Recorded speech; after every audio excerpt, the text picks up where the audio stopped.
tema que estamos viendo, que es el de la revolución. Hasta el momento, en la primera parte, ya hemos visto lo que es definición de la revolución, su importancia, qué logros ha conseguido, cuáles son sus antecedentes, el antiguo régimen, hemos podido observar, hemos también visto las causas que van a generar este acontecimiento, inclusive un poco con respecto al contexto, qué es lo que sucedía en otras partes del mundo en ese siglo XVIII o siglo de las luces, como se le conoce allá en Europa. Muy bien, ahora vamos a adentrarnos de lleno a lo que es la Revolución Francesa. Y si vamos a hablar propiamente de los acontecimientos de la Revolución Francesa, tenemos que iniciar centrándonos en la figura del rey, que en ese momento se encuentra en el trono de Francia, su majestad, el soberano.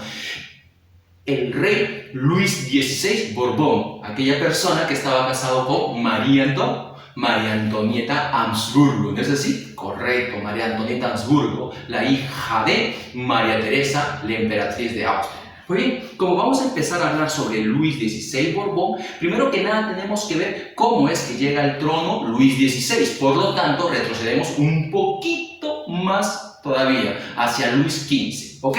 Ojo, escúchame, recuerda, lo que te voy a mencionar a continuación, hijo, es Luis XV, ¿ok? Todavía no Luis XVI, ¿eh? Luis XV. Sucede que Luis XV, también conocido como el rey bien amado, hereda el trono de su bisabuelo Luis XIV. ¿Te acuerdas de Luis XIV, el rey Sol? El que inmortalizó la frase, el Estado soy yo, aquel que fue el máximo representante del absolutismo. Pues bien, sucede que de él va a heredar el trono Luis XV, el bien amado, apenas cuando él tenía 5 años de edad. Ya con el paso del tiempo, cuando él ya sea mayor y puede ejercer sus funciones como rey y gobernar dentro de Francia, Luis XV, bien amado, va a llevar a su reino, a su país, a muchas guerras internacionales, como por ejemplo, Luis XV llevará a Francia a una guerra llamada la Guerra de Sucesión Austríaca, o también conocida como la Guerra de la Pragmática Sanción. ¿Qué cosa era esto? Te cuento un poquito.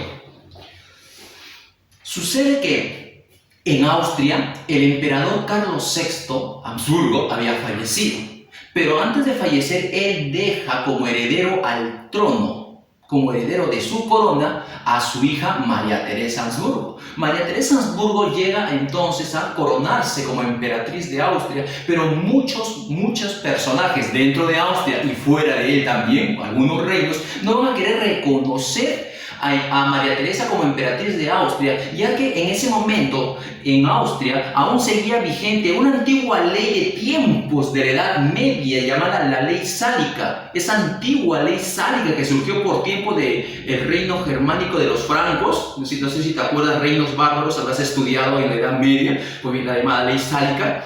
Pues resulta que esa Ley Sálica te mencionaba que el trono pasaba en línea directa masculina. Por lo tanto, la ley sálica prohibía que una mujer tome el trono. Claro, tienes razón. Pues, qué machista, que se mueran eso. Ya tienes razón, está muy mal, pero así era en ese momento. Por lo tanto, la ley sálica impedía a María Teresa tener el trono de Austria. Sin embargo, su padre, Carlos VI, antes de morir, dejó una ley, una ordenanza conocida como la Pragmática Sanción. Y mediante la Pragmática Sanción es que María Teresa legalmente debe gobernar. Y es ahí donde viene entonces la contradicción entre dos bandos que salen enfrentándose. María Teresa defendiendo su derecho a ser la emperatriz, mientras que la oposición intentando de que ella no llegue al trono. Francia de Luis XV se va a entrometer en esta guerra. Para variar va a perder por si acaso, ¿ya? Porque María Teresa sale triunfando y de esa manera María Teresa, que un datito te cuento, en sus 20 años de casado va a llegar a tener 16 hijos, María Teresa, por si acaso, ella va a llegar a ser emperatriz. ¿Ok? Punto. Dejamos ahí la guerra de sucesión austríaca, regresamos a Francia, regresamos a Luis XV. Sucede que Luis XV lleva su reino a esa guerra de sucesión austríaca y más adelante, unos años después nada más, también lleva a su reino a la llamada Guerra de los 7 años. ¿Te acuerdas? Lo mencionamos en la clase pasada. Aquella guerra que también es conocida como la pequeña Primera Guerra Mundial, ya que se dieron enfrentamientos en diferentes partes del mundo, en Europa, en el norte del África, en muchas partes de América, en la India, y en esa guerra de los 7 años participaron muchos países como Rusia, Austria, Prusia, Francia, España, Gran Bretaña, ¿no es así? Y también te recordarás, clase pasada, Francia no sale bien parada de la guerra de los 7 años, pierde ante Gran Bretaña sus colonias en el norte de América, como por ejemplo Canadá. Va a perder Francia, va a quedar muy dolida, y dolida no solamente moralmente, sino económicamente. Pues bien, resulta que Luis XV, el bien amado, estaba casado con una princesa polaca, con la cual llega a tener 10 hijos, chicos. 10 hijos, sí. Tú dirás, pensado que bandido ese Luchito XV, ¿no? Con razón le dicen bien amado, pues, ¿no? 10 hijos llegó a tener, sí. Así es, chicos. Llegó a tener 10 hijos. Y de esos 10 hijos que llega a tener Luis XV, 8 de ellos eran mujeres. Perdón. Ahora sí.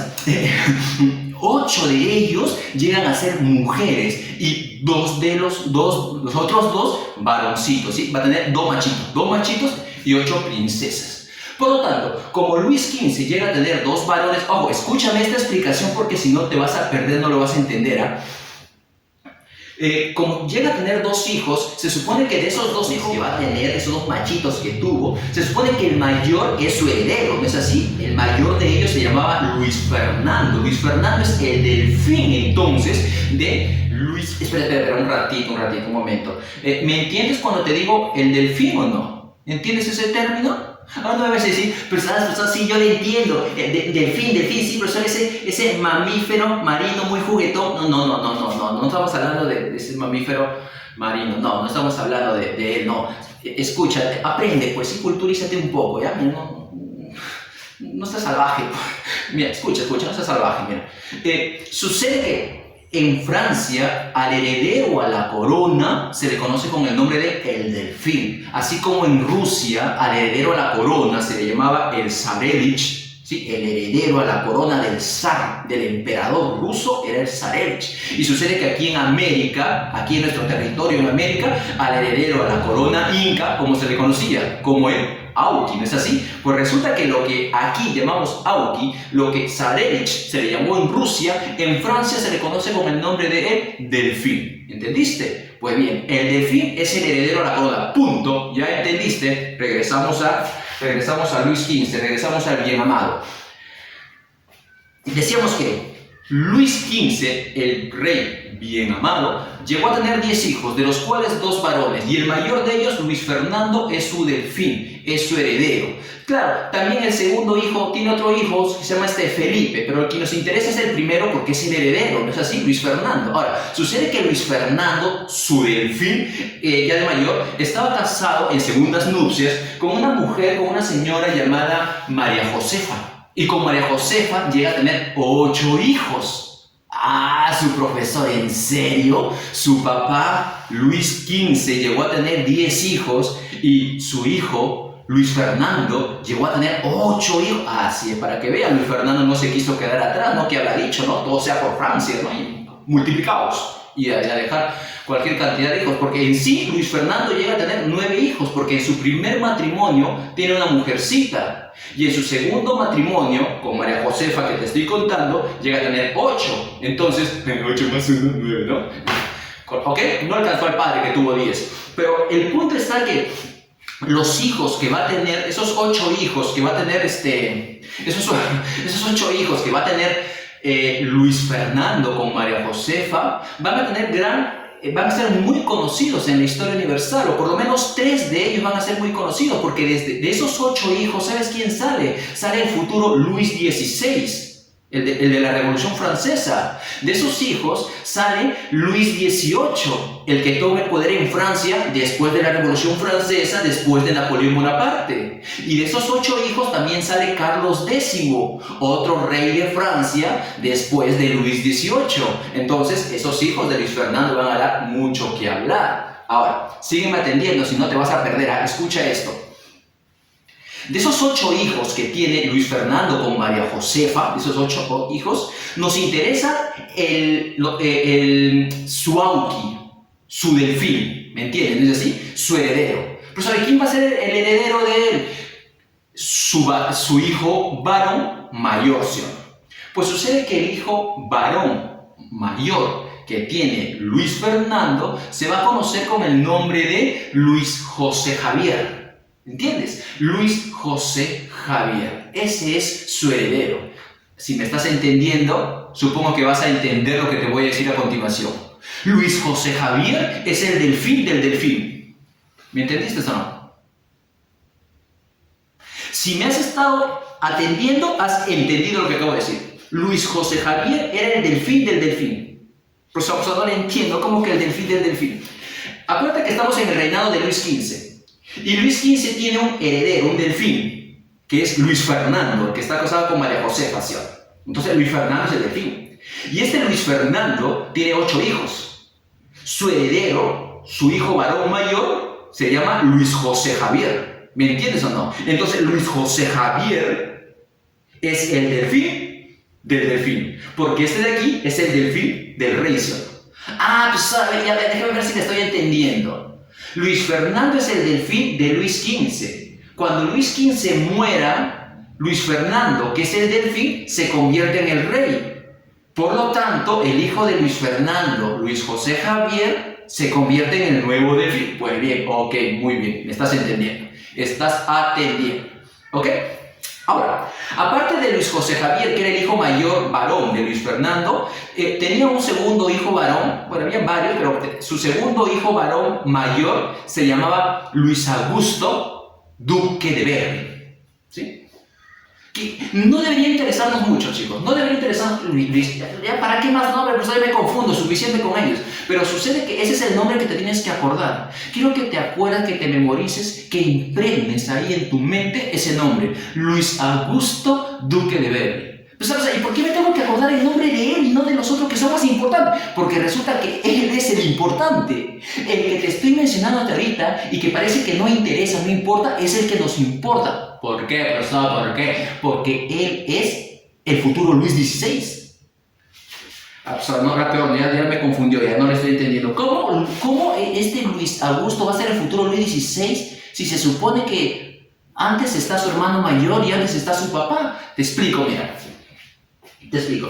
Luis XV, el bien amado, ¿sí? Que llegó a tener 10 hijos, te dije, ¿no es así? 10 hijos. Muere a los 64 años, muy mal, muere de viruela, tuvo una terrible muerte de viruela, Luis XV, y el trono debió pasar a su delfín Luis Fernando, ¿sí o no? Pero sucede que su hijo Luis Fernando también muere. Profesor, si Luis Fernando muere, entonces el trono pasaría a su hermano. Usted dijo que tenía otro hijo varón llamado Felipe. Correcto, tienes razón, me estás entendiendo, me estás atendiendo, muy bien. Felipe. Pero resulta que Felipe había muerto en su infancia. Me caigo. Entonces, profesor, no está Luis Felipe, no está Luis Fernando, no está el hermano Felipe. ¿En quién pasa el trono? En el hijo de Luis Fernando. ¿Y quién era el hijo de Luis Fernando? Te dije hace un momento. Luis José Javier. ¿Es así? Luis José Javier. Entonces el trono pasó a Luis José Javier, profesor. No pasó, porque él también muere. Profesor, todo el mundo se muere.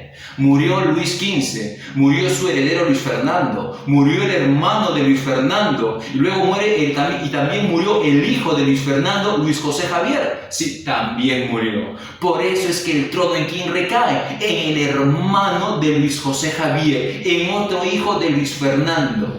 Conclusión: cuando muere Luis XV, el trono pasa no a su hijo, sino pasa ¿a quién? Pasa a... ya sabes a quién. Pasa a Luis Augusto, duque de Berry. Y este duque de Berry se convierte en Luis XVI. ¿No? Luis Augusto de Berry nunca debió llegar a gobernar. Él no estaba llamado para gobernar. Quien iba a reinar era su padre. Y si su padre moría, iba a gobernar su hermano mayor. Pero nunca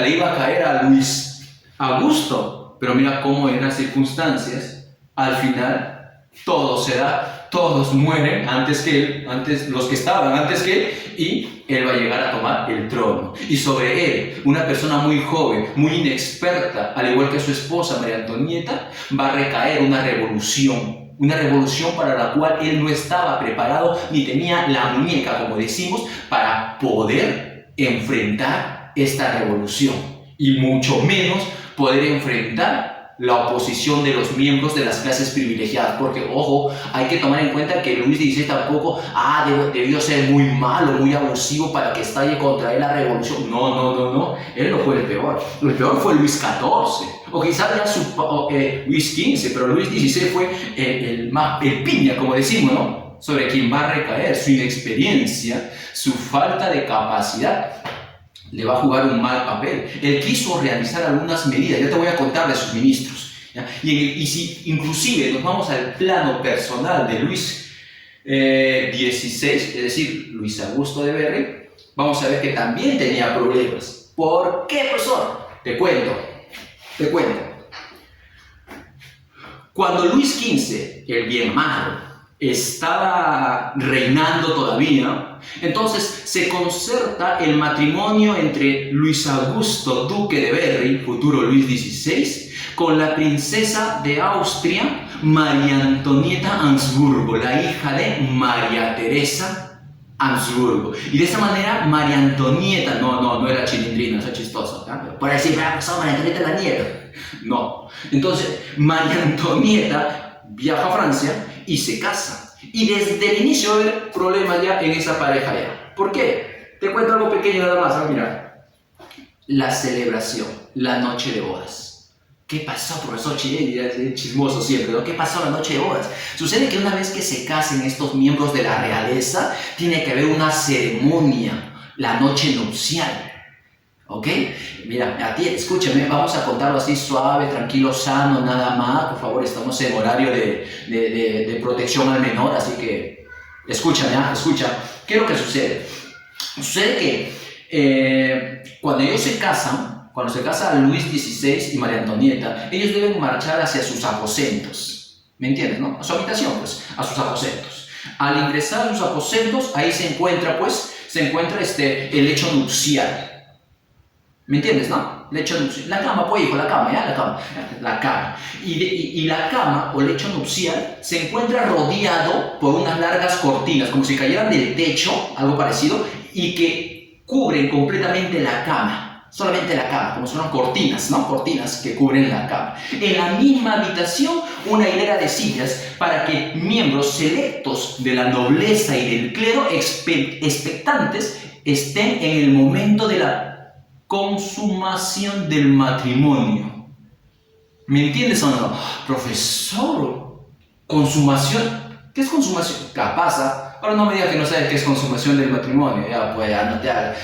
O sea, me refiero a tener relaciones sexuales, ya. A tener relaciones sexuales. Con eso me entendiste, ¿sí o no? ¿No? ¿Ya? Bien. Entonces tú dirás, profesor, ¿van a estar en la misma habitación? Así es, en la misma habitación. Y van a estar, estos franceses bien enfermos, o sea, no van a estar viendo, ellos no van a ver. Hay una cortina que va a cubrir la cama y no van a estar viendo. Profesor, no van a ver, pero van a estar escuchando, profesor, van a estar escuchando. Bueno, pues eso ya depende de las habilidades de Luchito, ya, pues eso ya déjaselos a ellos, ya. ¿Okay? El punto está de que... seriedad, por favor, seriedad. El punto está de que en la habitación, Luis XVI y María Antonieta en la cama, las cortinas se deben cerrar y después de unos minutos u horas, ya depende de ellos, las cortinas han de abrirse, deben abrirse nuevamente y la pareja tiene que dar un mensaje a los expectantes, a los miembros que están ahí y decirles algo parecido a el heredero ya está en camino. ¿Entiendes o no? Y los que están ahí, la monarquía, el heredero ya está en camino. Es decir, ya hubo una consumación de matrimonio, ya tuvieron relaciones sexuales, por lo tanto, son capaces de engendrar un heredero, un futuro próximo rey. ¿Me estás entendiendo la idea? ¿No es así? Por lo tanto, eso es lo que tenía que pasar, hijo. Eso es lo que tenía que pasar. Eso es parte de una ceremonia. Pues sucedió que la noche de casados con María Antonieta y Luis XVI, ¿no? Ambos ingresan a la habitación, ahí están todos, las cortinas se cierran, ellos al interior, en la cama, echados, y Luis XVI simplemente ve a su esposa, media vuelta y se duerme. ¿Puedes creerlo o no? Luis XVI no va a consumar su matrimonio esa primera noche. Se duerme, no va a querer tener relaciones sexuales con su esposa. Ahora te digo, profesor, ¿y por qué? ¿Qué le pasaba a Luis? ¿Por qué no quería? O quizás no le gustaban las mujeres a Luis. Quizás más que Luis hubiese querido ser Luisa. No, macho era Luis XVI. Pero no hubo consumación. Los que se encontraban ahí esperando el momento de la consumación, veían pasar los minutos, pasaban 10 minutos, 15 minutos, media hora, y no se abrían las cortinas. Entonces más de uno estaba, bueno, caramba, tanto demora. Este Luchito se pasa, Luchito, No era eso, simplemente era que Luchito se pasa, sino que no pasa nada con Luchito. Luis XVI no consumaba su matrimonio y no lo va a consumar durante mucho tiempo. Si tú buscas en internet, ahí te vas a datear con otras fuentes, vas a ver que durante casi 7 años, profesor, ¿me está exagerando? No, casi 7 años no hubo consumación de matrimonio. ¿Por qué, profesor? Porque lo que sucede es que Luis XVI sufría de fimosis, ¿sí? Fimosis, algo que le da a los varones. Te explico brevemente, no vamos a detallar mucho sobre esto. Sucede que él sentía enormes dolores en sus partes íntimas, creo que ya me dejo entender con eso, ¿no? Cada vez que él se excitaba. Por lo tanto, él prefería no tener excitación alguna porque sentía dolor en sus partes íntimas. Y que él, más bien, y más aún, que él había sido criado de una manera muy conservadora, no era una persona de contar sus cosas, era muy retraída, muy callada, entonces le daba vergüenza contar ello.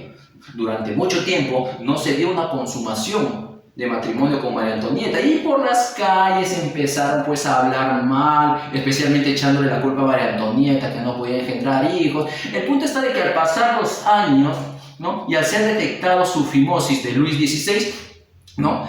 Sus médicos le realizaron una pequeña cirugía, unos pequeños cortes por aquí, unos cortes por allá en sus partes íntimas, y al final, como nuevo, Luchito recargado, ¿sí? A ponerse al día. Va a llegar a tener 4 hijitos, Luis XVI, ¿ya? Todavía cuando se convirtió en rey, va a llegar a tener 4 hijos. La primera mujercita, María Teresa, la única de los 4 hijos que sobrevive a la revolución. Va a crecer, se va a casar inclusive. El segundo, Luis José o Luis Joseph, su delfín, su heredero. Desgraciadamente muere un mes antes que estalle la Revolución Francesa. Un poquito más de un mes antes de que estalle. El tercero, Luis Carlos, el nuevo heredero, ya que murió Luis José, entonces veían en Luis Carlos como nuevo heredero. Desgraciadamente, Luis Carlos es el que va a tener una muerte mucho más trágica. Con Luis Carlos podemos ver parte del lado oscuro de la Revolución Francesa. Si tú te pones a revisar en otras fuentes lo que le pasa al pobre de Luis Carlos, vas a encontrar que la Revolución Francesa no fue de todo buena. Hubo cosas muy malas, muy crueles. Con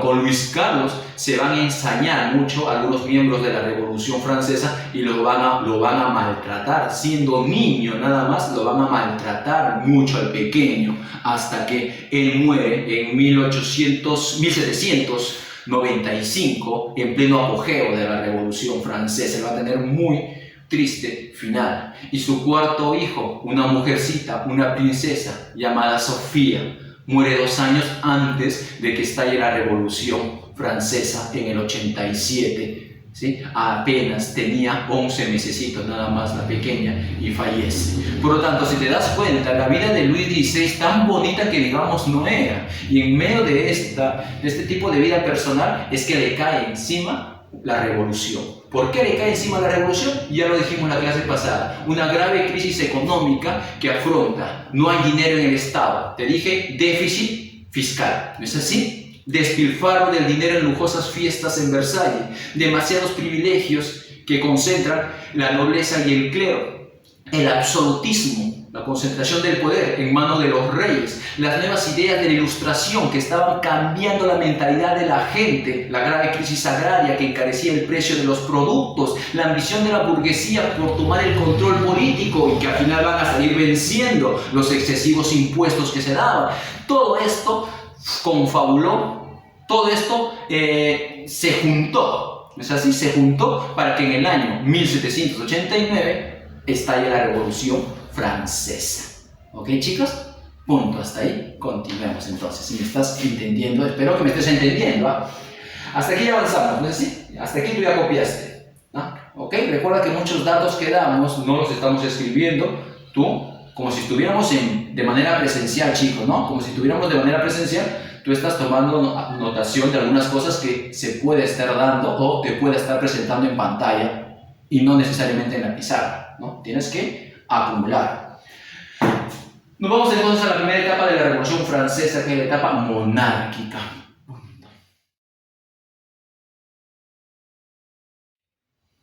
Antes de 1789, año en que estalla la Revolución Francesa y ya como rey a Luis XVI, él intentó llevar a cabo una serie de medidas reformistas amparándose en el ministro de Economía que tuviera. Claro que en ese momento se le llamaba Contralor General de las Finanzas, pero era una especie de ministro de Economía para nosotros. Por lo tanto, debemos recordar el nombre de tres personajes principales en cuanto a ministerio que él pudo haber tenido. El primero de ellos, Turgot, Jacques, si quieres, Turgot.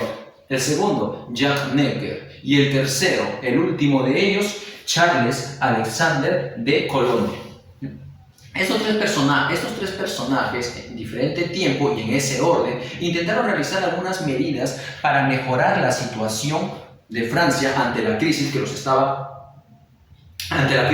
golpeando. Por ejemplo, Jacques Turgot, el primer Contralor General de Finanzas, creó un sistema de asambleas con una estructura piramidal elegida por el pueblo. Este personaje, Turgot, planeaba eliminar aquellas recargas, aquellos impuestos que asfixiaban demasiado a los pobres y además establecer, y esto era lo importante, establecer sobre los nobles y el clero un impuesto territorial, algo que no les iba a gustar, obviamente. También quería dar igualdad en participación en los impuestos y libertad de pensamiento a los protestantes, entre otras medidas. Las medidas que intentaba tomar Turgot eran muy buenas, muy vanguardistas, muy hacia futuro, lo cual se ganó una gran cantidad de enemigos, una especie de coalición de personas se va a juntar contra él. Entre ellos, ¿quiénes están? Obviamente aquellos que controlan el comercio del grano, los que monopolizan el grano, los privilegiados, los parlamentarios, miembros de la nobleza, los allegados del rey y la propia reina María Antonieta. Todos ellos se van a juntar y van a empezar a confabular contra Turgot, quien recibía el respaldo de Luis XVI, pero que al final, ante tanta presión, no va a lograr mantener las reformas de Turgot y Turgot va a tener que ser retirado y sus reformas quedado a ser eliminadas. Después de Turgot se va a elegir a Jacques Necker, que es el personaje más conocido por nosotros. Pues sucede que Jacques Necker lo que hizo fue seguir la misma línea que Turgot. Además, él quiso dar también la liberación de los últimos siervos. Mediante una ordenanza se dio la liberación de los últimos siervos, es decir, que ya no exista más el régimen feudal. En el papel se logra dar, sin embargo en la práctica aún no se va a cumplir, porque hay que recordar que cuando estalle la Revolución Francesa, recién la Revolución Francesa pone fin al régimen feudal, pero entérate ahora que un poco antes que eso, Jacques Necker ya había dado una ordenanza para acabar con el sistema de servidumbre, pero como te digo, en la práctica no se estaba llevando a cabo. Necker también cayó mal a las clases privilegiadas por las medidas que estaba tomando y por querer reimplantar las medidas de Turgot, razón por la cual se le fueron encima a Necker y Necker tuvo que renunciar. El siguiente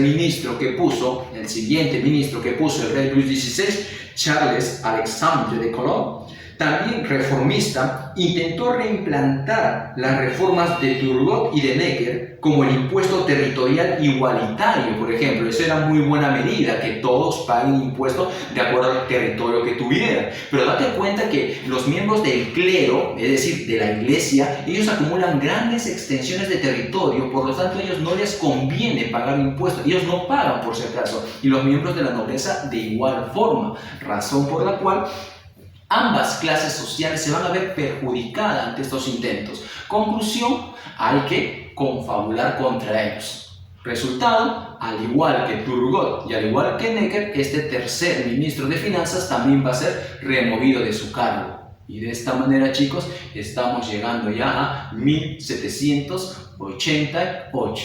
¿Qué es lo que pasa? Luis XVI, debido a la aguda crisis económica que está afrontando su reino, no le queda otra cosa que volver a llamar a Necker. Y es aquí donde lo vemos muchas veces en los libros, chicos. Muchas veces cuando estudiamos la Revolución Francesa, hablamos acerca de Necker y cómo la destitución de Necker provocó el inicio de la revolución. Pero vemos a Necker desde ahí, cuando en verdad Necker ya estuvo antes, te lo acabo de contar. Necker, primero Turgot, luego Necker, ¿no? Y luego más adelante regresa Necker. Pues sucede que cuando ya estamos en las puertas, casi para iniciar la revolución, ante la aguda crisis económica, Luis XVI lo que hace es volver a llamar a Necker como su ministro, y ya Necker aconseja al rey, ya que sus reformas no van a dar resultado. Jack Necker lo que aconseja a Luis XVI es convocar a la asamblea representante de los tres estados. A esa asamblea se le conoce con el nombre de los estados generales. Sucede, chicos, que los estados generales es una asamblea conformada por miembros del clero, la nobleza y del tercer estado o del pueblo. Lo convoca Luis XVI con el objetivo de aprobar nuevos tributos que debe pagar el pueblo para salir de esta aguda crisis. Cuando se convoca a los estados generales, el tercer estado o el pueblo está muy emocionado ante esta convocatoria porque piensa de que su rey por fin los va a escuchar, por fin van a tener representantes, por fin van a ser escuchados como deberían ser. Lo dijo el propio Sieyès. Este personaje es muy conocido por un panfleto que lanzó con el título de ¿qué es el tercer estado? Ha venido en preguntas de examen esto ya. Sieyès en su panfleto El tercer estado menciona ¿qué es el tercer estado? Todo. ¿Qué ha sido hasta el momento? Nada. ¿Qué es lo que desea hacer? Algo. No sé si lo entiendes. ¿Qué es el tercer estado? ¿El tercer estado quién es? El pueblo. Más del 95% de toda Francia, ¿sí o no? Es casi toda Francia el pueblo. Pues resulta que el pueblo es casi toda Francia, pero es el sector menos privilegiado, es el que no tiene ningún derecho político, es el que paga todos los impuestos en beneficio de las dos primeras clases. Por eso que Sieyès en su panfleto, cuando se entera de que el rey ha convocado a la asamblea de los estados generales, Sieyès dice, ¿no? En su panfleto dice, ¿qué es el tercer estado? Pues es todo, ¿no? Y él mismo responde, ¿no? Todo, ¿no? ¿Qué ha sido hasta el momento? Nada, ¿no? Porque no se le toma en cuenta, pues nada. ¿Qué es lo que quiere ser? Algo que le tomen en cuenta, que les den derecho, que le bajen impuestos, que les den más participación, algo quiere ser. Sieyès se hace muy conocido por este panfleto, va a llegar a ser inclusive elegido como uno de los representantes del tercer estado cuando se marche a la asamblea de los estados generales, ¿ok? Por lo tanto, mira aquí, ¿qué cosas son los estados generales? Es una reunión de, ponte aquí, reunión de los tres estados. Reunión de los tres estados. En otra palabra, reunión de los representantes del clero, de la nobleza y del pueblo. Obvio, creo que tú te das cuenta que los representantes del pueblo no van a ser campesinos ni artesanos, sino van a ser burgueses, ¿sí o no? Porque tienen que ser personas que sepan leer y escribir, personas instruidas. Desgraciadamente en ese tiempo ellos se dedican a trabajar, son personas iletradas, no leen, no escriben ellos, no porque no quieren, sino porque no tienen posibilidad, tienen que trabajar. ¿Okay? Listo. Convocada por, ya sabes quién convoca a esta reunión. Luchito, Luis XVI Borbón. Él es el que convoca a esta asamblea. ¿A consejo de quién? De su ministro de Hacienda, de su ministro de Economía, Jacques Necker. ¿Ok? Jacques Necker. ¿Cuál es el objetivo? Nuevos, aprobar.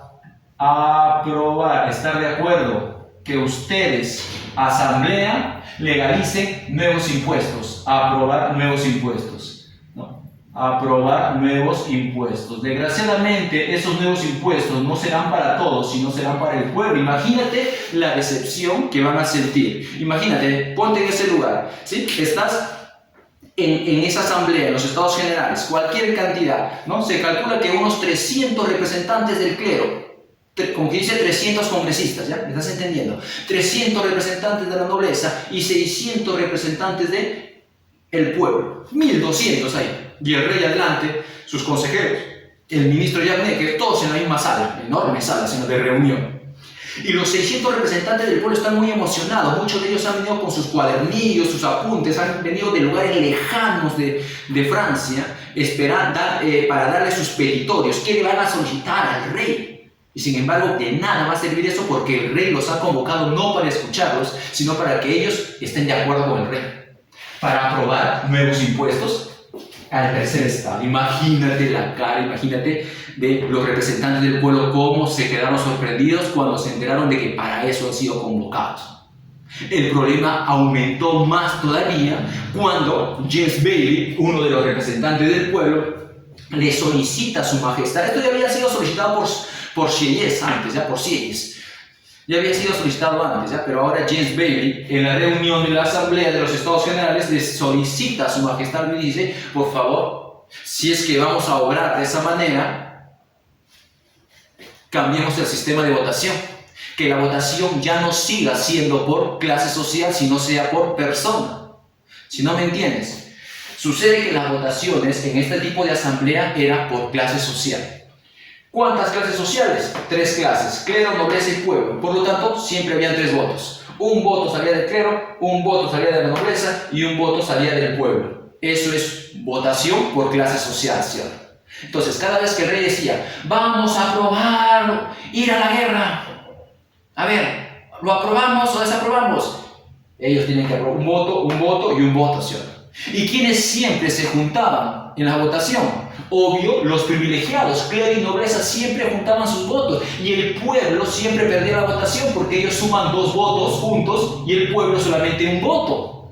En otras palabras, de nada serviría que los representantes del pueblo sean como bastantes si al final solamente todos ellos representan un voto, ¿sí o no? Por eso es que en la asamblea, de los estados generales, James Bailey le solicita a su majestad al rey cambiar el sistema de votación, que la votación ya no sea por estamento, por clase social, sino por persona.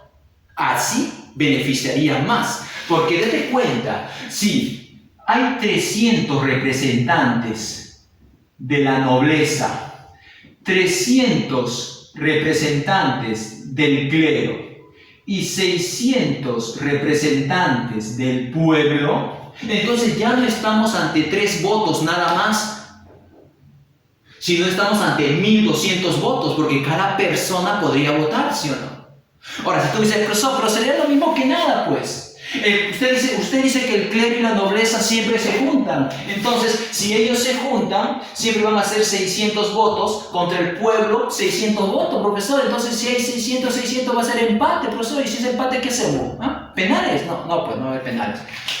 ¿Qué hace? No, es que tú no estás tomando en cuenta algo. Si la votación es por persona, aquí el pueblo tiene asegurados 600 votos, tiene razón. Pero dentro de los privilegiados hay algunos que reniegan de su condición. Hay algunos que van a apoyar.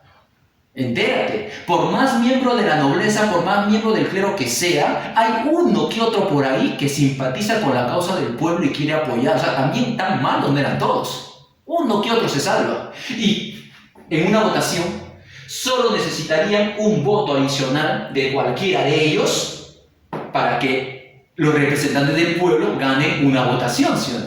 En otras palabras, chicos, ¿cómo es que hay mayor posibilidad de ganar una votación? ¿Cuando es por clase social o cuando es por persona? Cuando es por persona. Eso fue lo que pedía James Bailey. Bailey le pedía eso al rey, pero el rey no dijo, no se cambia. La votación seguirá siendo por clase social. Por eso que los representantes del pueblo se dieron cuenta y dijeron, no, pues entonces por las puras nos han llamado. ¿Qué hacemos aquí? Estamos pintados. Por eso que James Bailey y los otros representantes del pueblo simplemente dijeron, ya que el rey no nos quiere escuchar, no tenemos nada que hacer aquí. Vayámonos y formemos nuestra propia asamblea. Por eso es que los representantes del pueblo se marcharon, chicos, y formaron su propia asamblea, conocida como la Asamblea Nacional. ¿Qué vas a poner aquí, profesor? ¿Qué problema se dio en los Estados Generales? Lo que te acabo de contar. El problema del sistema de votación. El problema del sistema de voto. ¿El voto cómo era? El voto era por clase social. Si quieres decirle, por estamento. Porque así se le llama también a cada uno de estos, estamentos. ¿Y qué cosa es lo que quería que sea? Por persona. Por representante. Date cuenta que si es por clase social, eso no conviene al pueblo. No. Pero si es por persona, esto sí conviene al pueblo. Como el rey no quiso dar su brazo a torcer en eso, entonces los representantes del pueblo, ¿qué hicieron? Se marcharon y formaron su propia asamblea. Conclusión, chicos, el problema del sistema de votos trajo como consecuencia la formación de la Asamblea Nacional. ¿Quiénes lo conforman? Los representantes del pueblo. En otras palabras, los representantes del tercer estado. Ahí está, mira. Los representantes. ¿Decidido por quién? Por James Bailey. ¿No? Por James Bailey. Y frente a James Bailey, los representantes del pueblo reunidos en esta Asamblea Nacional, recuerda que tuvieron que buscar dónde reunirse, ya que ellos, el lugar donde se reunían los Estados Generales no podía ser porque no se lo permitía. Entonces ellos encontraron un lugar donde se jugaba una especie de balonmano, el famoso llamado Salón del Juego de la Pelota, y en ese lugar los representantes del pueblo se van a juntar y ellos van a jurar no separarse hasta dar a Francia su primera constitución política. Ellos entendieron de que hasta que algún rey nos vuelva a llamar, ¿cuánto tiempo pasará? Hay que aprovechar, es el momento de darnos a escuchar. Ahora que todos estamos juntos y en nombre del pueblo, no podemos dejar doblegar nuestra causa. Por eso es que ellos llevaron a cabo el famoso juramento del juego. Así se le llama, así se le recuerda, el juramento del juego de la pelota. ¿En qué consistía ese juramento del juego de la pelota? Dar a Francia su primera constitución política. ¿Ya? Ojo, cuidado, no te vayas a confundir, no vayas a pensar, profesor, entonces la Asamblea Nacional elaboró la primera constitución. No. Quien logre elaborar la primera constitución política de Francia va a ser la Asamblea Constituyente. Sino que ellos reunidos en la Asamblea Nacional, juraron no separarse hasta darle a Francia su primera constitución, y lo van a conseguir. Ojo, chicos, que esto es considerado como el primer acto de rebeldía. En algunos libros aquí se inicia la Revolución Francesa, no de forma armada, todavía no están en las calles luchando, pero este es el primer grito de insolencia hacia el rey. Profesor, ¿cuál grito? ¿Sabes cuál grito?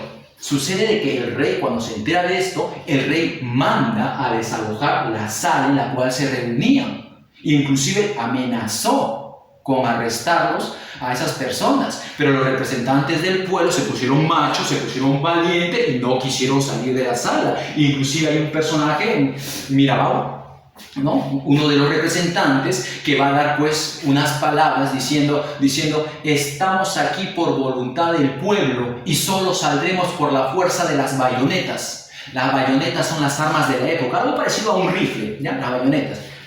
De esa manera dicen, estamos aquí por voluntad del pueblo y solo por la fuerza de las bayonetas saldremos. Algo parecido, pues, algo parecido.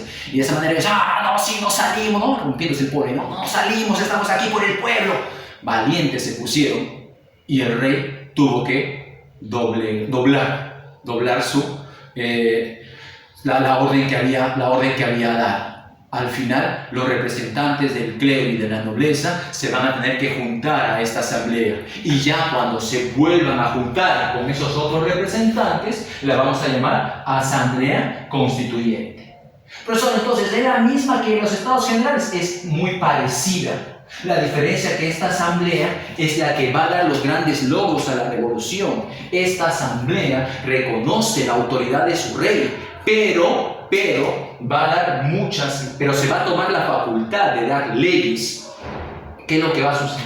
Aquí, por último, antes de continuar a esto, hay que apuntar por aquí a este personaje que te dije, ¿no? Sieyès. Vamos a apuntarlo como datito acá, para que lo tengas en tu cuaderno, hay Sieyès. El panfleto, que es el tercer estado, ¿no? ¿Te acuerdas qué es el tercer estado? Todo. ¿Qué es lo que ha sido hasta el momento? Nada. ¿Qué es lo que quiere ser? Algo, ¿no? Sieyès está inmortalizando esa frase ahí. El 9 de julio de 1789, la Asamblea Nacional, que estaba conformada por representantes del pueblo, a la cual se sumaron luego los representantes del clero y la nobleza, se constituyeron, es decir, ellos mismos se constituyeron en Asamblea Nacional Constituyente, la cual estará entre 1789 hasta 1791. Es durante esta asamblea en que vamos a ver los acontecimientos más trascendentales, más importantes de la Revolución Francesa. Es aquí donde vamos a ver que estalla la Revolución Armada. Ojo, escucha. Hay que tener en cuenta que el primer acto revolucionario no se va a dar durante esta asamblea, ya se dio durante la Asamblea Nacional. ¿Te acuerdas que te mencioné de que los representantes del pueblo, muy machos, ellos muy valientes, se pusieron fuertes contra el rey, diciéndoles de que ellos no se van a marchar y de que ellos van a otorgar a Francia una constitución? El rey, por más que intentó sacarlos, por más que intentó presionarlos, no logró, y el rey al final tuvo que dar su brazo a torcer y pedir a que las otras dos órdenes se junten a esta Asamblea Nacional. Entonces eso fue un acto de rebeldía. Por primera vez se atrevían a decirle al rey, no nos vamos. Conclusión, es durante la Asamblea Nacional en que estamos viendo el primer acto de rebeldía, el inicio de la revolución. Pero ahora, en la Asamblea Constituyente, vamos a ver propiamente el estallido de la Revolución Armada. ¿Cuándo? Un 14 de julio. Te cuento. ¿Qué es lo que pasaba, hijo? ¿Qué es lo que pasaba? El Contralor General de las Finanzas, en otras palabras, el ministro de Economía de Luis XVI, Jacques Necker, había propuesto muchas medidas reformistas en favor del pueblo. No tanto porque simpatizara por el pueblo, no porque le gustara el pueblo, sino porque Jacques Necker se daba cuenta, inteligente el hombre, se daba cuenta de que grabarle de más impuestos al pueblo era inútil. Puedes hacerlo, sí. Como rey, Luis XVI puede imponer su absolutismo y grabarle más impuestos. Pero el detalle está ¿y podrá pagar el pueblo más impuestos? ¿Más de lo que ya le pone el clero? ¿Más de lo que le pone ya la nobleza? Ya no va a poder. Por eso que Jacques Necker se puso a pensar y dijo, ¿qué hago para obtener más dinero ante esta crisis fiscal? Entonces Jacques Necker dijo, hay que grabarle de impuestos a ellos. Y de esa manera Jacques Necker se gana pues el odio, ¿no? La animadversión del clero y la nobleza. Y por otro lado se gana la simpatía del pueblo, ¿no? El pueblo, lo máximo, Jacques Necker, te queremos, lo máximo. El pueblo ve con buenos ojos a Jacques Necker. El detalle está de que Luis XVI va a terminar por destituir a Jacques Necker y ese va a ser el detonante, hijo. Esa va a ser la gota que derrame el vaso. Con eso estalla la Revolución Armada. Porque cuando Luis XVI destituye a Jacques Necker, en las calles de París, un periodista llamado Camilo Desmoulins va a azuzar, va a instigar a la gente, al pueblo, a que tomen las armas. Basta ya de tanta tiranía, basta de tanta opresión, han destituido a Necker, a las armas, pueblo, a las armas. Y el pueblo le va a escuchar el llamado. Date cuenta que es un pueblo frustrado, un pueblo décadas de cólera comprimida en su corazón, tanta pobreza, tanta marginación, tanto agachar la cabeza, que en algún momento todo eso que tiene ahí va a estallar, ¿sí o no? Así como cuando Goku estalla y de repente se convierte en Super Saiyajin. Algo parecido, no, disculpen la comparación, bueno. Algo parecido, el pueblo, ¡pum! Estalla el pueblo, ¡Al-Azhar! Y el pueblo sale por las calles. ¿A dónde se dirige? Ese 14 de julio se van a tomar un antiguo castillo medieval llamado La Bastilla. Ahora, si tú me preguntas, profesor, ¿y por qué la Bastilla? ¿Qué les hizo la Bastilla? ¿Por qué se la agarran contra la Bastilla? Lo que sucede, dijo que la Bastilla, lo que sucedía era que el pueblo, para ese momento, ya había adquirido armas y lo que le faltaba era pólvora en grandes cantidades. Y dentro de la Bastilla se guardaba gran cantidad de pólvora. Es lo que necesitan. Además, la Bastilla era un símbolo del absolutismo del rey. Los cañones de la Bastilla apuntaban hacia los barrios populares. Como quien dice, el rey bien vivo, bien inteligente, siempre tenía hacia el pueblo. ¿Es así? Cualquier cosa, acá te estoy apuntando. Algo así. Entonces el pueblo se la juró a la Bastilla. Tenemos que traernos abajo la Bastilla. El 14 de julio, por las calles de París, el pueblo marchaba furioso por las calles y hubiera sido bonito ver ese momento histórico, ¿no? ¿Te imaginas tú estar ahí de observador y ver a la gente furiosa por las calles? Habrá sido una especie de... imagínate a Trinchera Norte, ¿no? La hinchada de la Trinchera Norte. Imagínate a Comando Sur, la trinchera de Alianza. Ahora imagínate que ambas barras bravas hacen la fusión. ¿Te acuerdas que la fusión? Ya, esa fusión, ambas barras, imagínate, una fusión de Trinchera Norte y Comando Sur. Ahora imagínate que esa fusión está saliendo del estadio después de que su equipo de fútbol ha sido goleado. Imagínate cómo sale por las calles, como vándalos, furiosos, ¿sí o no? Entonces yo digo, ¿no? Habrá sido algo parecido ver a la gente de París salir por las calles furiosas, ir hacia la Bastilla, y después de unos cuantos muertos es que logran tomar la Bastilla, se hacen de la pólvora necesaria, marchan al ayuntamiento, capturan al alcalde, que era el señor Jacques, acá se ven Jacques de Freser, y esta persona lo acusan de traidor y le cortan la cabeza. Tras cortarle la cabeza, agarran una pica, lo ponen en la pica, su cabeza, y nace la costumbre de andar por las calles con la cabeza de los que oprimen al pueblo. Ahí nace esa costumbre, mira, por las calles están marchando. Esto que está pasando en París rápidamente se va a multiplicar por otras ciudades que van a empezar a apoyar. No todos, hay muchos que apoyan al rey, los monarquistas. Cuando esto estalla en París, la noticia vuela, es llevado a Versalles, donde ahí está muy tranquilo, muy campante Luis XVI escribiendo en su diario de anotación: hoy no pasó nada, todo tranquilo. Cuando a Luis XVI Borbón le llega la noticia de que París se ha levantado en armas, Luis XVI pronuncia, les dice: ¿qué pasó? ¿Es una revuelta? Y le responden: no, mi señor, es una revolución. Alucínate. Luis XVI no se intimida, no se preocupa demasiado, porque Luis XVI sabe que la furia contenida del pueblo que acaba de estallar no es tanto contra él, sino contra los miembros del clero y la nobleza. Luis XVI tampoco, digamos que muy malito no era. Hay que recordar que Luis XVI anteriormente intentó hacer muchas reformas con sus ministros Turgot, ¿te acuerdas? Con Necker, pero esas reformas chocaban mucho con los privilegiados, miembros de la nobleza y el clero. Por lo tanto, cuando la revolución estalla, la revolución se la tiene jurada a los miembros de la nobleza y el clero, no al rey. Por eso es que Luis XVI puede darse el lujo de marchar a París. El 27 de julio, el rey Luis XVI ingresa a la ciudad de París ante la mirada del pueblo. Se le entrega una bandera como símbolo. Habían juntado los colores de París, que era el color rojo y el color azul, a la cual se le agregó el color blanco, que era el color de la familia Borbón del rey. Y de esa manera nació pues la escarapela tricolor, la bandera tricolor. Tú sabes que esa bandera hoy en día es la bandera de la República Francesa, ¿sí o no? Esa bandera actual de Francia nace entonces de la revolución y los colores son por ese motivo, ¿ok? Luis XVI ingresa, recibe recibe la escarapela tricolor y de esta manera Luis XVI está aceptando de que el pueblo se haya levantado, de que exista una asamblea constituyente que está tomando las decisiones, pero siempre debajo del rey.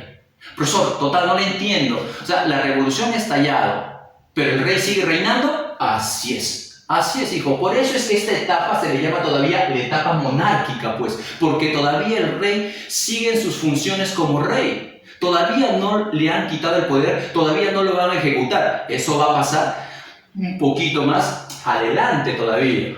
Las personas en las calles empiezan a protestar, empiezan a emocionarse, empieza a cundir el miedo, empieza a cundir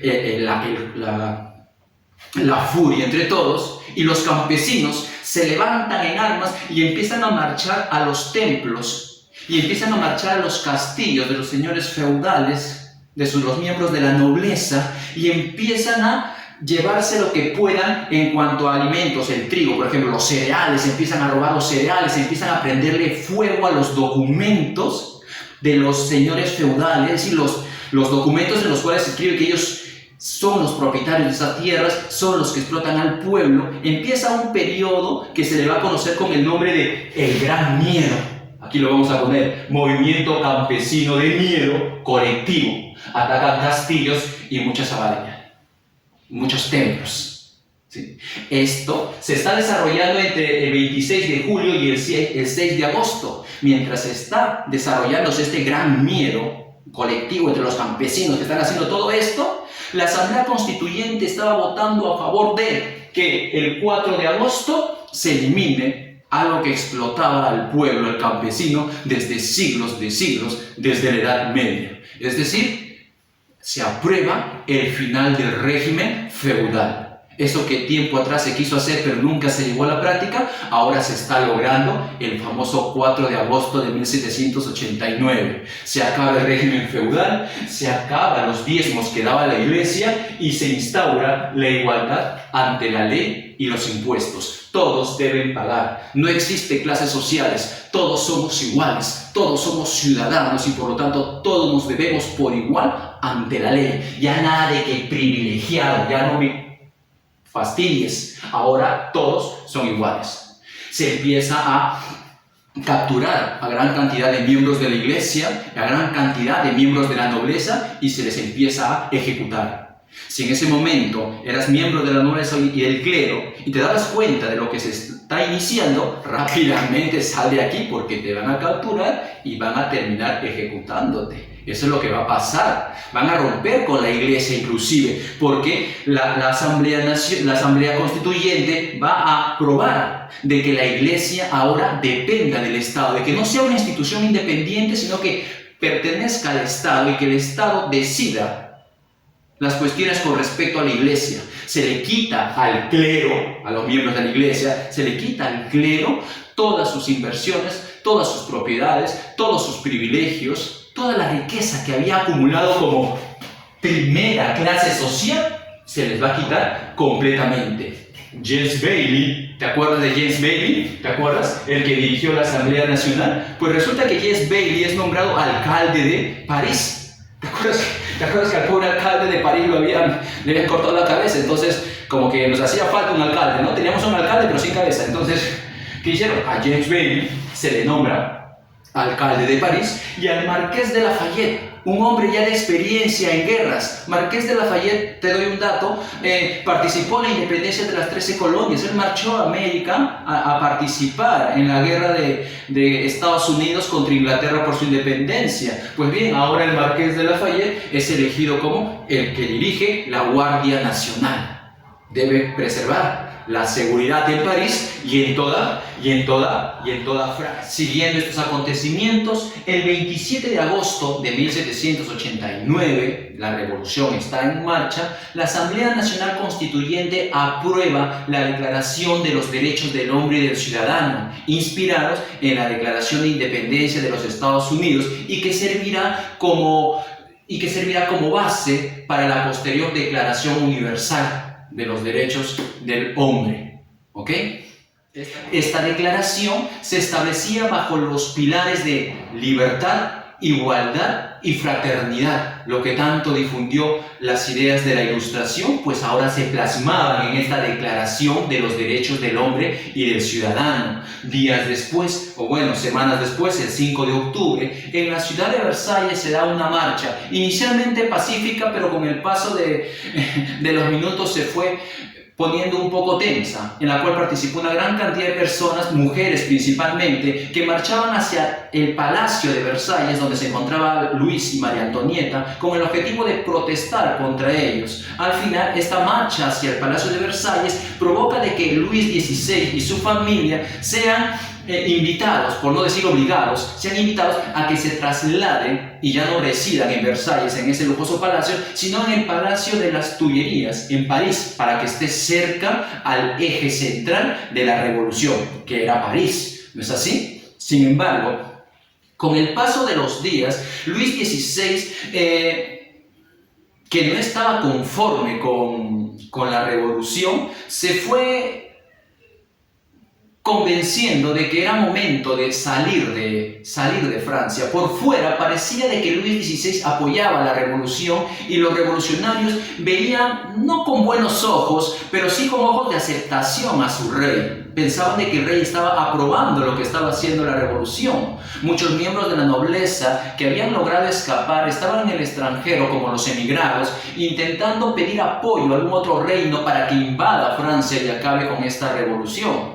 Luis XVI se deja convencer, en parte por su esposa María Antonieta, de que pida ayuda a países extranjeros y que intenten escapar sin que se den cuenta, salir de Francia y marchar pues al extranjero. Si es que hubiera estado en vida Mirabeau, ya te hablé de este personaje, Mirabeau hubiera convencido a Luis XVI de no hacer esto, porque Mirabeau era una persona muy influyente en Luis XVI. Sin embargo, desgraciadamente, este personaje había fallecido un poco antes, el 2 de abril de 1791, había fallecido. Entonces, no había quien detenga a este indeciso Luis XVI. El punto está de que el 20 de junio de ese año, 1791, ya convencido el rey va a intentar escapar. Junto con su familia intentará salir de Francia. El conde Hans de Fersen va a ser el encargado de planear este intento de huida. Para variar, muchas lenguas atribuyen que este conde Hans Fersen era el amante de María Antonieta, para variar, ¿no? Siempre por ahí la mala lengua, ¿no? Sucede que él va a planear todo esto y Luis XVI, junto con su familia, ¿no? Vestidos de nobles rusos, van a salir de las Tullerías de París, van a marchar y van a pasar muy cerca del Marqués de Lafayette, que era el que se encargaba de la Guardia Nacional, y no va a ser reconocido y va a lograr salir de París con dirección a la frontera. Date cuenta que se quieren escapar hacia Austria porque de ahí es María Antonieta. Pero para la muy bendita o muy mala suerte de Luis XVI, cuando se encontraban ya en el puesto fronterizo de Varennes, es que son interceptados, son descubiertos. Es que también no fueron muy disimulados, no hubieran ido pues con ropa humilde quizás o un carruaje pequeño para no pasar desapercibidos. Sin embargo, como reyes también acostumbrados al lujo, no se dejaron notar y al ser descubiertos pues fueron media vuelta de regreso a París. Cuando regresan a París, la gente lo recibe pero en silencio, ¿no? Intentó escapar nuestro rey. Quiere decir que nuestro rey no está con nosotros. Quiere decir que el rey no apoya la revolución. ¿A dónde iba el rey? ¿En verdad intentaba escapar? Muchas personas empezaron a preguntarse esto, mientras que aquellas personas que apoyaban por el establecimiento de una república se fortalecieron con este intento de huida del rey. Dentro de la Asamblea Constituyente había que discutir qué es lo que intentaba hacer el rey, cuando era obvio pues de que el rey intentaba escapar, era obvio, pero al interior de la asamblea se llegó a la conclusión de que el rey había sido mal influenciado, se había perdido en el camino, él no intentaba escapar. Es obvio de que eso lo hicieron simplemente para ocultar lo que realmente intentaba hacer el rey. Pero ¿y por qué lo intentaron ocultar? Porque aún no era preciso, aún necesitaban del rey. ¿Y para qué, profesor? 3 de septiembre de 1791, ya está listo. 3 de septiembre de 1791, la Asamblea Constituyente ya elaboró la primera constitución política de Francia y Luis XVI tiene que firmarla, tiene que aceptarla. Necesitaban al rey y como el rey estaba palteado, ya que me intenté escapar, ¿no? Caballero, ¿no? Tuvo que aceptar y aprobar la constitución. De esa manera, chicos, ¿qué cosa estamos viendo? Dos cosas. Número uno, Francia adquiere la primera constitución política de su historia. Y segundo, Francia deja de ser una monarquía absolutista para convertirse en una monarquía constitucional. Abajo el absolutismo. Se ha logrado el cambio. No completo, pero ya se logró el cambio. La Asamblea Nacional Constituyente se encargará a partir de ahora de dar las leyes, así lo establece la Constitución, mientras que el rey conservará el poder ejecutivo y el derecho a vetar algunas leyes, no anularlas, pero sí a oponerse a algunas leyes. El poder del rey acaba de ser limitado. ¿Estás entendiendo? No. Hasta ahí todo va bien. Sin embargo, al rey no. Al rey lo están viendo mal. Se le viene la noche al rey. Termina la Asamblea Constituyente y se inicia la cuarta y última asamblea que se formará en esta etapa monárquica, que es la Asamblea Legislativa. Pero eso, chicos, ya lo veremos en la próxima clase. En la próxima clase tenemos que ver qué es lo que sucedió en la Asamblea Legislativa y tenemos que ver la etapa republicana. ¿Qué le pasó al rey? ¿Qué le pasó a María Antonieta? ¿Cómo nace la cuchilla nacional? ¿Qué fue la marsellesa? ¿Cuáles son los símbolos de la Revolución Francesa? ¿Hasta dónde llegará todo esto? ¿Qué fue el Gran Terror? ¿Quién fue Maximiliano Robespierre? ¿En qué momento aparece Napoleón Bonaparte? Todo eso lo veremos en la próxima clase por este mismo canal. Así que nos estamos viendo. Espero que me hayas atendido, entendido y retenido la información. Continúa con tu preparación, sigue en casa por esta cuarentena, cuídate hoy más que nunca, bendiciones para toda tu familia, nos vemos, hijo, hasta luego.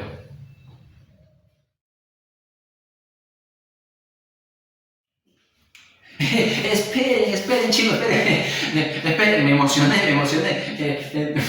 Ups, no hemos llenado todavía los datos que te he explicado. ¿Cómo lo vas a tener en tu cuaderno? Luego me vienes con el pretexto de que el profesor no pudo anotar, no terminó la clase. A ver, estábamos aquí, como repasando, ¿eh?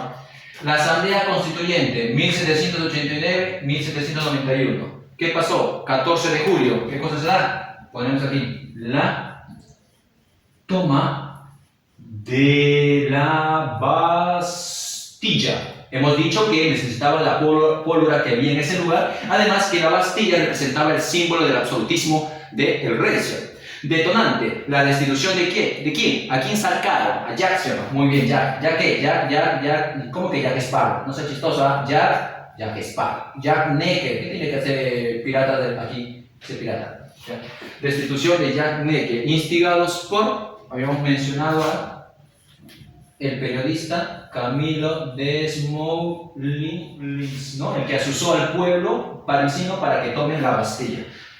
Luego por acá, movimiento campesino de miedo colectivo, atacan castillos 26 de julio al 6 de agosto. Ah, ya, el gran miedo, ¿no? El gran miedo.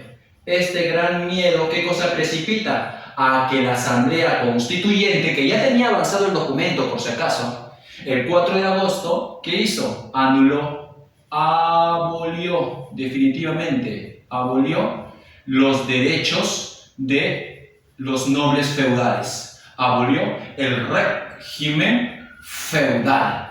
Adiós, régimen feudal. Y los diezmos. Se instaura la igualdad. James Bailey, a ver, ¿qué mencionamos acerca de James Bailey? Que James Bailey va a ser nombrado